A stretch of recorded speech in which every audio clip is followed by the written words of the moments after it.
এগিয়ে যাচ্ছেন, তাই না? আলহামদুলিল্লাহ। ওর অনেক কিছু হয়তো আপনাদের জানা নাই। আমরা যেমন আপনাকে বলি, আমি সবার সামনে বলি, ওর নেশার অনেক কিছু আমি বলে দিই, যেটা আপনাদের ভবিষ্যতে সুবিধা হবে। যেমন ও যখন আমি তালতলায় থাকি, আমি যে ছোট ভাইতে আব্বা আমার বাড়িতেই থাকতো, আমি ছোট ভাইদের সব শহরে নিয়ে আসছি, হ্যাঁ, গ্রামে থাকলে পড়া ডিস্টার্ব হবে। আমার ওয়াইফও ছিল না, আমি ভাইদের নিয়ে একসাথে এক বাসায় থাকতাম, মানে পরিবার গঠন করে। তো ও যেখান থেকে মানুষ ফ্রি প্রাইভেট পড়ে ফ্রি, আমি জিজ্ঞাসা কেন ফ্রি, আমাকে ধরো, ওইটা বলি আমাকে ধরো 500 টাকা।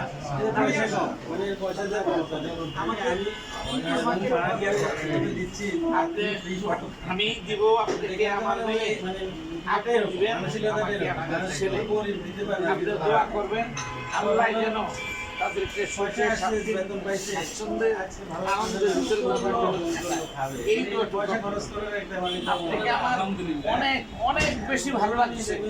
অনেক বেশি ভালো লাগছে। বাইরে খাবো, মানে উনি নেশাগুলি আছে। কিছুর কাছে কিছুর কাছে দুইয়ের চার বেলা যারা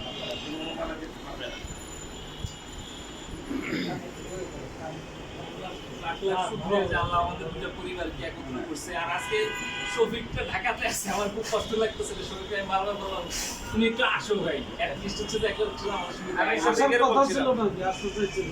শফিককে বললাম, শফিক বলছে যে, ঠিক আছে ভাই, আমি হচ্ছে যে আপনাদের বাসায় যেদিন হবে আমি আল্লাহ বাসাইলে আমি আসবো।